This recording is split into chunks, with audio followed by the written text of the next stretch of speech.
On commence cette visite de Rome avec le Colisée. Alors la première chose qui frappe quand on rentre dans le Colisée, surtout si comme moi vous avez pris vos cours d'histoire auprès du cinéma hollywoodien, c'est l'état du building. Il est complètement en ruine le truc. Moi j'avais vu le film Gladiator, je m'attendais à un truc de ouf, avec des combats de gladiateurs, des animaux et tout ce que tu veux. Blague à part, le Colisée a été construit entre 70 et 72 après Jésus-Christ, sous l'ère de l'empereur, je sais plus lequel. Bref, pour un cours d'histoire, t'as Wikipédia qui est là pour t'aider. Moi ce que je vais faire, c'est que je vais te montrer le truc.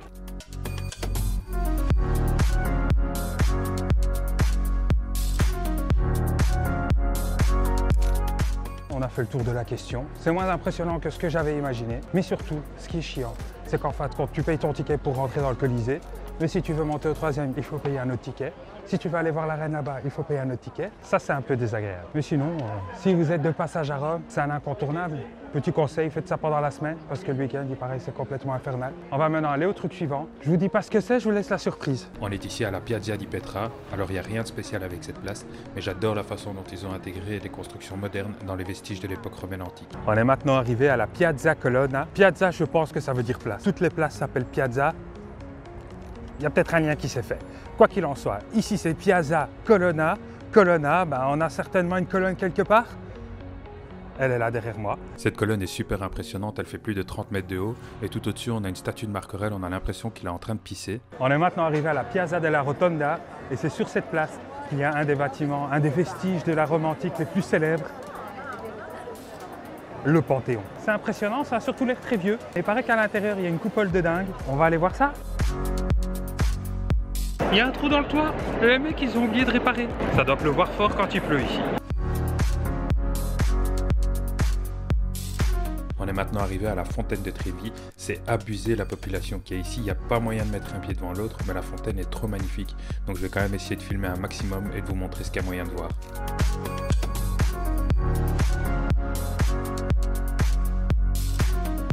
Pour notre prochaine étape, certainement la dernière de la journée parce que le soleil est en train de se coucher tout simplement. On est à la Piazza di Spagna. Et comme pour tous les endroits, c'est full touriste, mais c'est magnifique. Donc je vous montre ça. On se fait finalement une dernière petite étape avant de rentrer et c'est la Piazza di Popolo, la place de Popol. Enfin je crois.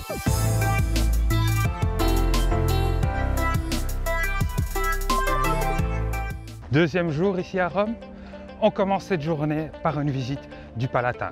Alors le Palatin est directement attenant au Colisée et en fait le Palatin c'était le quartier dans lequel vivaient les notables et la haute société romaine. En gros c'était l'équivalent de Uccle aujourd'hui à Bruxelles si on veut.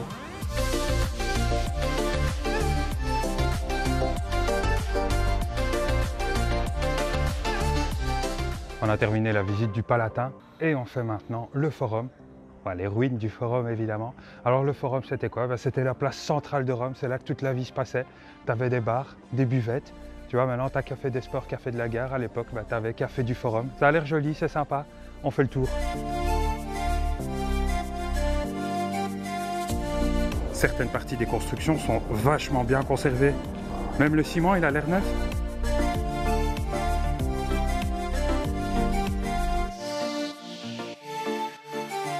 La visite du Forum est maintenant terminée. C'était sympa, bon, essentiellement des ruines. On se demande comment on faisait pour vivre les Romains dans des ruines pareilles. Bref, maintenant on a la dalle. Donc on se retrouve dans un tout petit endroit. Il paraît que c'est une des meilleures pizzas de la ville. Ça a l'air bon, on l'a reçu. Je vous montre l'endroit, je vous montre la pizza. Et ensuite je me fais plaisir.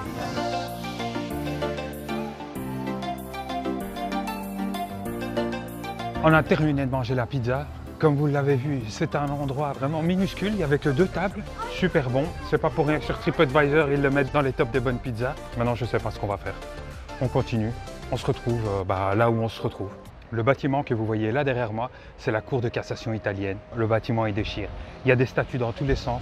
Le niveau de détail est impressionnant. Même sur le toit, il y a des statues. Alors on est ici le long du Tibre, la cour de cassation toujours derrière moi, et le long du Tibre, toutes des petites échoppes. Ce coin me fait penser un peu à Paris, c'est le coin parisien de Rome. Pour l'instant, j'ai toujours pas entendu parler français, et ça j'aime bien.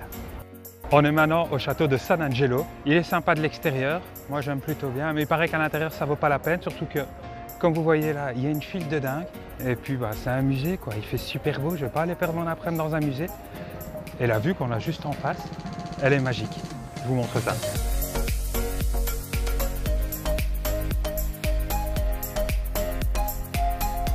On est ici au Vatican, évidemment, en plein milieu de la place Saint-Pierre. De ce côté-là, on a la basilique Saint-Pierre. Et sinon, c'est juste magnifique. Après, pour rentrer dans la basilique Saint-Pierre, il y en a pour 2 heures de fil, ou plus, ou 3 ou 4 heures, j'en sais rien. Juste beaucoup trop de fil. Il paraît que l'intérieur de la coupole est magnifique. Pour moi, le jeu n'en vaut pas la chandelle. Je ne vais pas me taper 3 heures de fil pour regarder une coupole pendant 5 minutes. On n'est pas à Disneyland non plus.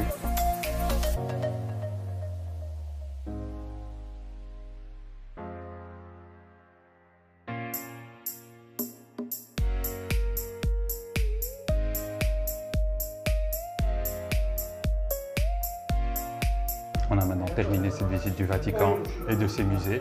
C'était sympa, c'était joli. On est loin d'avoir tout fait, il y a encore énormément à faire, énormément à voir. Et pour terminer cette super visite, on est dans un petit endroit qui a l'air super sympa, où ils font les pâtes fraîches à la main. L'endroit est cool, ça a l'air bon, donc je vais déguster.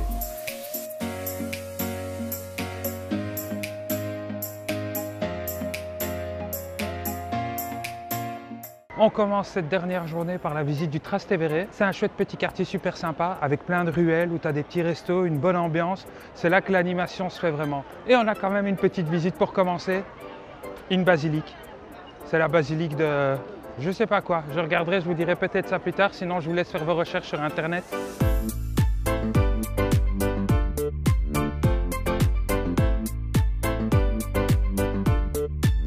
On l'a maintenant terminé et le nom, depuis je le connais, c'est la basilique Santa Maria. J'adore surtout le toit, les mosaïques, etc. Maintenant on se fait un petit tour dans le quartier du Trastevere. Alors ça c'est la file juste pour aller boire un verre. C'est the place to be quoi.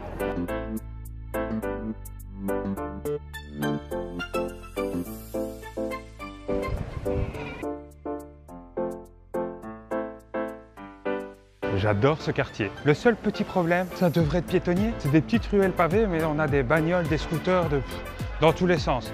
À part ça, ça vaut la peine, il faut y venir. On arrive maintenant à l'endroit qu'on appelle Boca della Vereda, qui est là derrière moi. C'est une tête de lion, tout simplement avec la bouche ouverte, qu'il fallait passer sa main.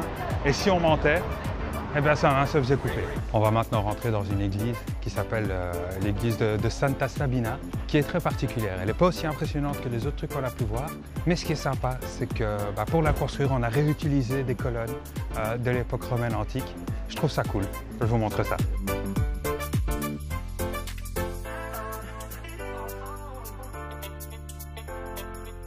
Ce voyage à Rome est maintenant terminé. C'était super sympa. J'ai pas pu tout vous montrer évidemment, il y a beaucoup trop de choses à voir. En une vie entière, je pense qu'on n'aurait pas le temps. Mais cette ville est juste magnifique. Comme d'habitude, hein. Si vous avez aimé, il faut liker, partager à vos amis. Ils vont peut-être découvrir quelque chose, ils vont peut-être kiffer aussi. Quoi qu'il en soit, je vous dis bye bye et je vous laisse sur cette magnifique vue qu'on a de la ville.